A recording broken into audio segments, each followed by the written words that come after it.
Hello. हाँ भाई साहब नमस्कार। जी नमस्कार भाई साहब। और ठीक है? अरे हम तो भाई साहब हम आपकी विधानसभा में गए थे। है जी। आपकी विधानसभा में गए थे, मैंने कहा ऋषिकेश। वाह वाह धन्यवाद आपका। वो भाई साहब मैं ये कह रहा था, मैं IDPL उनके धरने पे गया था ना। जी अजीब सा व्यवहार माननीय हरक सिंह रावत जी के द्वारा किया गया। हरक सिंह रावत जी हमारे उत्तराखंड के बहुत वरिष्ठ नेता हैं, अनेकों बार मंत्री रहे हैं, नेता प्रतिपक्ष रहे हैं। जब उनका एक फ़ोन मेरे पास आता है और जिस विश्वास के साथ मैंने उनकी बातों का जवाब दिया, और मुझे दुख के साथ कहना पड़ रहा है कि एक मंत्री के साथ उनकी वार्तालाप को उन्होंने रिकॉर्ड भी किया और उसकी वीडियो बनाई और जिसको अपलोड करके पूरे लोगों में प्रसारित किया। ये एक विश्वास ख़त्म करने वाला कदम मैं कह सकता हूं उनके द्वारा, क्योंकि आप जानते हैं कि किसी भी मंत्री के साथ बात करने का मतलब ये नहीं होता कि आप उनकी किसी भी बात को इस प्रकार से प्रचार प्रसार करें। लेकिन ये बात भी सच है कि कांग्रेस और कांग्रेस जनों के द्वारा जिस प्रकार की ये सस्ती लोकप्रियता के कारण इस प्रकार के हथकंडे अपनाए जाते रहे हैं, ये उसमें से भी एक बढ़ती हुई एक श्रृंखला का उनका एक ये कदम मैं कह सकता हूं।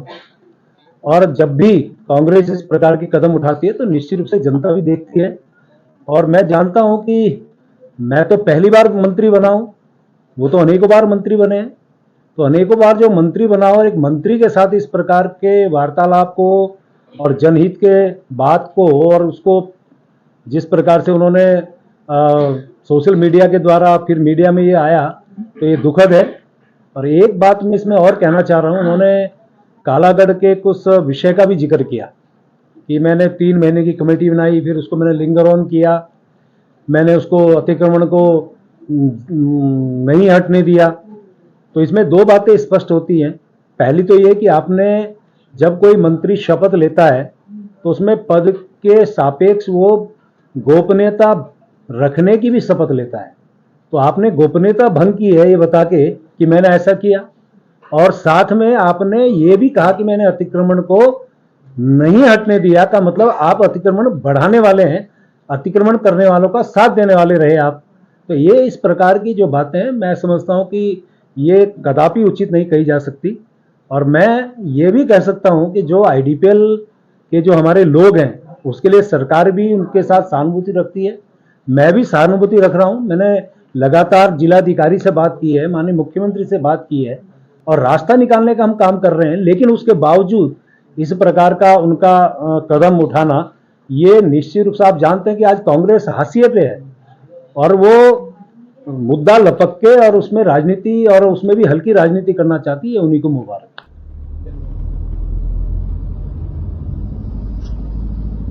हेलो। हाँ भाई साहब नमस्कार। जी नमस्कार भाई साहब। और ठीक है? अरे हम तो भाई साहब हम आपकी विधानसभा में गए थे। है जी। आपकी विधानसभा में गए थे, मैंने कहा ऋषिकेश। वाह वाह धन्यवाद आपका। वो भाई साहब मैं ये कह रहा था, मैं IDPL उनके धरने पे गया था ना। जी आप वो मेरी DFO से भी बात हुई थी, त्रिपाठी से, और उससे भी बात हुई थी अनूप मलिक जो प्रमुख सचिव वन संरक्षक है। जी जी अब उनका कहना तो यह है कि भाई 23 तारीख को कल के दिन हम JCB लेके तोड़ देंगे। हाँ तो मैं ये कह रहा हूँ कि मैंने उनको भी कहा भाई इस समय बरसात का समय है, बरसात के समय में तो मैंने कहा फिलहाल एक्चुअल क्या है ना कि फिर आगे आपको भी मौका मिल जाएगा बातचीत करने का, कोई रास्ता निकालने का। जी अभी तो आप फिलहाल DM को बोल के और DFO को बोल के कि भाई, और इसको उसको चीफ कंजर्वेटर को बोल के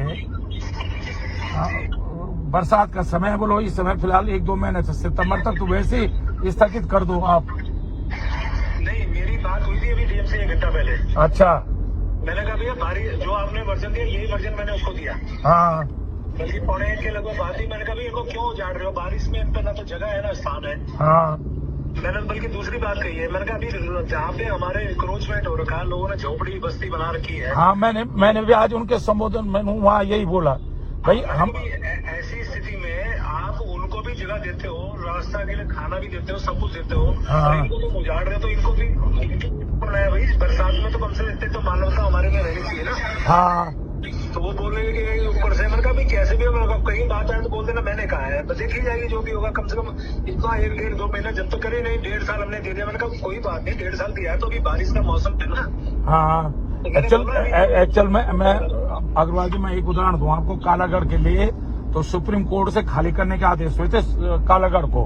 हाँ जी, हाँ जी, मैं कैबिनेट में ले गया, मैंने मंत्रिमंडल की एक उप समिति अपनी अध्यक्षता में बनाई जी, और मैंने फिर उसकी मीटिंगें नहीं कराई, हाँ जी, हाँ जी, और फिर मैंने एक उसमें टेक्निकल कमेटी बना दी। जी। तो आप इसी तरह जो है ना अगली कैबिनेट में इसको ले जाके इस मुद्दे पे एक अपने अध्यक्षता में सीनियर, क्योंकि आप हो फॉरेस्ट मिनिस्टर, आपसे जूनियर है, मतलब एज ए मंत्रिमंडल के रैंक उसके हिसाब से, तो आप अपने अध्यक्षता में एक कमेटी बना दें इसके लिए। फिर 3 महीने बाद मीटिंग करना, ऐसी 2-3 मीटिंगें करना। अभी मीटिंग हो रही है क्योंकि अभी तो मैंने मुख्यमंत्री से भी 2-3 बार वार्ता कर ली इस बारे में। हाँ एक कोई तरीका ढूंढ रहा हूँ मैं भी, जो रास्ता ही निकल जाए। मैं आप फिलहाल तो आप जो है ना बरसात का बहाना बना के टालवा दो। नहीं, ये तो मैंने कहा है, ये तो मैंने अभी 12:30-1 बजे करीबन मैंने डीएम को सीधा फोन करके बोला है। मैंने कहा अभी इसको मानवता के आधार पर हमें इनको उजाड़ना नहीं चाहिए। पानी, बरसात और ये सारी, इनके पास कोई शेल्टर नहीं है, कोई मकान नहीं है। वो कह रहे जो लोग जिन पे मकान है कम से कम खाली करें। मैंने चलो उस पर हम विचार करेंगे, कम से कम जिन पे नहीं उनको तो आप मानवता के आधार पर रोको ना। नहीं अब एक्चुअल क्या ये, अरे बोलो 3 महीने तो वैसे ही रोक लो, फिर उसके बाद देखेंगे। बोलो सरकार डिसीजन लेगी ना। बोलो आप तो बोलो एज ए प्रशासनिक अधिकारी जो है बरसात का मौसम बना के दुनिया। मैंने कहा है, अब देखो कल क्या आप मिलकर समझेंगे बात को। नहीं, लेकिन इसमें रास्ता निकालना पड़ेगा शाम तक भाई साहब। मैं इसलिए कह रहा हूँ कि वो डीएफ से मेरी बात हुई थी, वो कह रहे मैंने डीएम से परमिशन ले ली है, और वो तो वो कह रहा सर मैं तो लाचार हूँ, मेरे हाथ में कुछ नहीं है। अगर डीएम मुझसे कह देगी कि नहीं भाई अभी रुक 3 महीने रोक दो बरसात की वजह से, तो फिर मैं रुक जाऊंगा। अब वही बात है, डीएम कह रही है ऊपर से गलवाओ। मैंने कहा ऊपर से मैं कह रहा हूँ, इससे बड़ा चाहिए क्या चाहिए भाई। नहीं आप एक काम करो, कोई बात बड़े बोल देना, मैंने कहा है नहीं कि मेरे ऊपर आ जाएगी बात। रोक दो। आप जो है ना एक लेटर थोड़ा इमोशनल होके लिखो, एक आप चीफ सेक्रेटरी को लिखो और प्रतिलिपि कर दो डीएम को। और आप अभी तो फिलहाल बरसात का बहाना बना के इमोशनल बनाओ कि भाई इस समय क्योंकि बरसात है, इस समय पूरा प्रदेश में त्राही रुकी। चमोली की घटना को लेकर दो, इतना बड़ा हादसा चमोली में हो गया है, और ऐसे समय में इनको खाली कराना ये जो है ये मानवीय दृष्टिकोण नहीं है। तो ये बना वो कर दो आप इस समय, तो एक लेटर लिख के भेज दो इनको। फिर इनकी हिम्मत नहीं, मैं आपको बता रहा हूँ। हाँ ठीक है अग्रवाल जी, प्रणाम।